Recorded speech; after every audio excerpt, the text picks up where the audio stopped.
Larissa, eu queria começar saudando a mesa, saudando o seu mandato, saudando o mandato da Adriana, saudando a Silvia, a Lara, Suplicy e Gessila, Luísa também, que estava aqui conosco agora há pouco. Queria saudar os meus companheiros do programa Ciência Chefe, que eu estou vendo aqui, Selminha Santiago, Greta, Natasha, Davi, Moreno está aí, eu acho que não tem mais ninguém do grupo, enfim.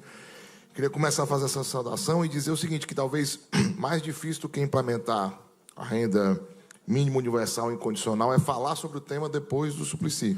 Tá? Então, acho que é mais difícil, mas a gente vai tentar. Né? Eu vou contar uma história muito curta, né? Inclusive, o combinado aqui que eu tenho 10 minutos, então eu vou contar uma história bem curta. Foi muito bom ouvir o Suplicy ao longo desses últimos minutos e ver essa história toda, assim, passando por várias referências da tradição filosófica. Pergunto se você tem esse livro. Eu trouxe para você. Tá? Cultura, inovação e inclusão social, tá? Inclusão social.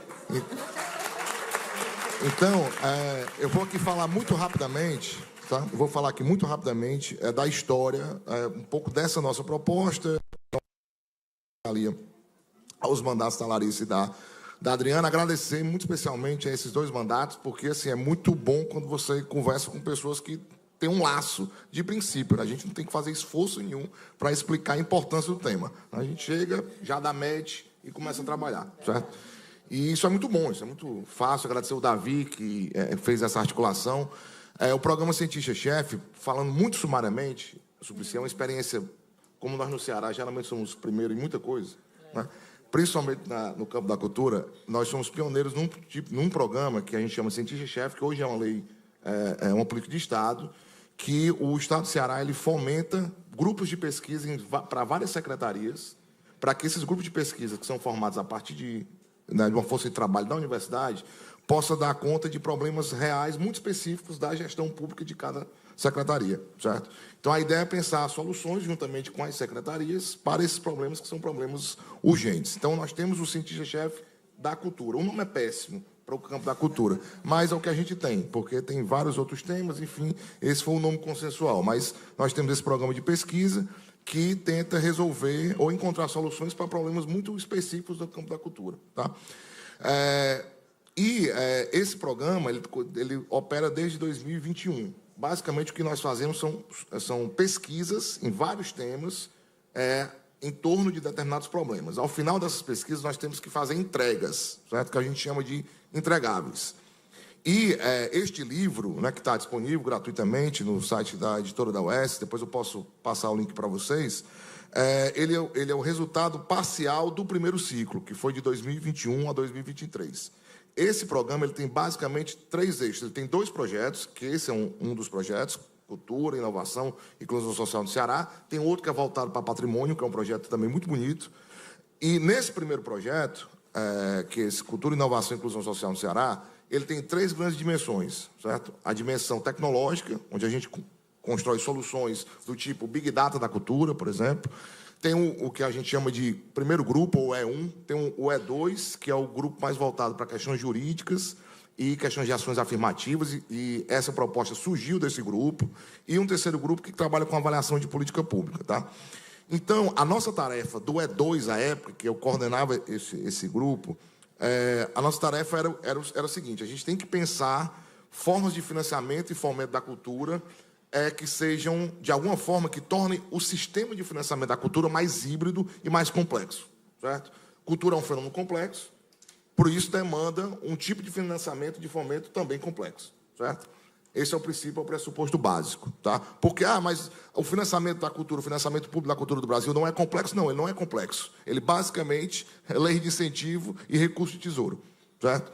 Então, assim, é um fenômeno muito complexo para uma forma de financiamento muito simples. Então, a nossa proposta era, então vamos pensar em formas de financiamento de fomento que tornem esse sistema um pouco mais complexo.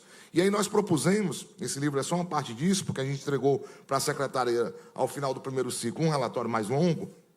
A nossa proposta, resumindo, seriam 3 formas de financiamento / fomento. Inclusive, eu acho que uma das contribuições que nós damos no texto é distinguir o que é financiar e o que é fomentar, certo? A gente propõe essa distinção, porque isso dá muito problema na prestação de conta. Quando você pega, por exemplo, a própria LOC, a lei orgânica do município, que foi aprovada, salvo engano, Vitor, 2022, abril de 2022, do Estado, né, do Estado de Ceará, aprovou essa lei. A gente, inclusive, tinha terminado o artigo, aí aprovou a lei, a gente teve que voltar para escrever o artigo de novo. Nessa própria lei, a gente vê os termos oscilando, né? Então, a gente tenta contribuir um pouco também na distinção desses conceitos. Tá? Então, a gente propôs, basicamente, 3 formas de financiamento ou de fomento para tornar o sistema um pouco mais complexo.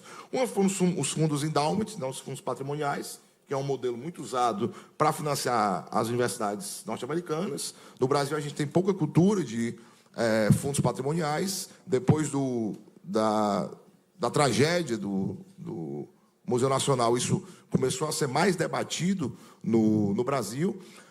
O campo da cultura também começou a discutir um pouco isso. A gente trouxe, né, essa possibilidade para o Estado, que talvez possa ser um caminho possível para que a gente possa financiar de forma mais perene, de forma mais longeva, determinadas iniciativas. Outros são fundos garantidores, é uma outra solução para pensar que o poder público, né, principalmente bancos públicos e algumas instituições privadas, possam criar um fundo, e esse fundo possa financiar pequenos negócios no campo da cultura, que é uma dimensão da cultura que, às vezes, não consegue acessar o recurso de edital, porque é um negócio, né, e talvez esse fundo possa ajudar esse segmento especificamente. E a terceira proposta é essa que a gente chama de renda mínima da cultura. E eu diria o seguinte, eu, como, né, escrevi juntamente com a Greta e a Zanei esse texto, essa parte, né, do projeto e do livro, eu diria que, para mim, uma das principais inspirações para esse projeto foi as falas da Silvia Moura.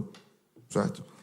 Silvia Moura, insistentemente, sim, em várias ocasiões, certo? Em várias ocasiões, apontava algo com uma certa crueza, que eu acho fundamental, que é isso mesmo, que é exatamente este modelo, né? Que é dizer o seguinte, olha, tem gente que fez a vida inteira, fez cultura a vida inteira, que hoje está morrendo à míngua, certo? Ou seja, essas pessoas não têm as condições básicas atendidas, quando, muitas vezes, elas têm que trabalhar com outra coisa, e com o dinheiro do trabalho de outra coisa, ela tem que bancar a vestimenta do grupo de tradição. Por exemplo, a cultura só opera e só roda em virtude de um esforço voluntário daquele indivíduo. Certo? E esse, talvez, já é a resposta que eu dou à provocação da Luísa. Quando a gente discutiu isso, dentro do nosso grupo, a pergunta automática era essa. Por que para o povo da cultura e para outro segmento não? Não é? Essa é uma questão fundamental. Não é? E eu vou dar a minha, aí você dá a sua depois. Não é? A minha é a seguinte, olha, o campo da cultura tem uma especificidade, que é o quê? Estas pessoas nos garantem o direito a um acesso fundamental, que é o direito à cultura. O direito da cultura é um direito constitucional, certo? As pessoas, voluntariamente, estas pessoas que muitas vezes não têm como morrer, né, não têm condições mínimas, né, de sobrevivência, e também, como diz a Silvia muito bem, né, de chegar ao final da vida, certo?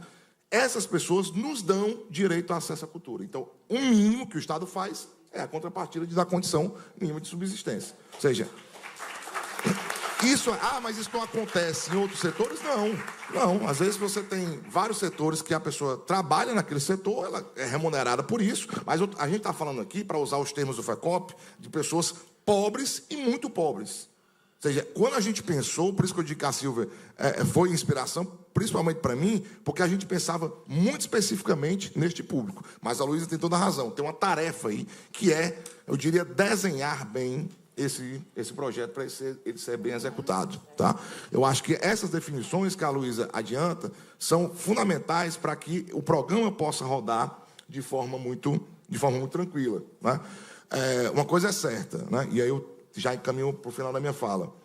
Eu acho que isso é um consenso entre nós. Ou seja, não é razoável, não é humano que a gente naturalize que os mestres da cultura ou que grandes fazedores de cultura do nosso Estado não tenham condições mínimas de subsistência. Ponto. Isso é um consenso. Quando a gente começa, mas como é que vai operacionalizar o programa? Aí a gente começa a desanimar, né? Porque tem a coisa de como é que a gente transforma o desejo e o sonho em realidade. Certo? Mas isso é o segundo momento, que a gente tem que fincar o pé e dizer o seguinte, a gente precisa, de fato, superar essa realidade, essa condição adversa no Estado do Ceará. O resto a gente resolve. Mas, para isso, a gente tem que estar junto e mobilizado e ter muita clareza de que um projeto como esse é fundamental para a população do estado do Ceará. Tá? Então, obrigado pela escuta. Um abraço.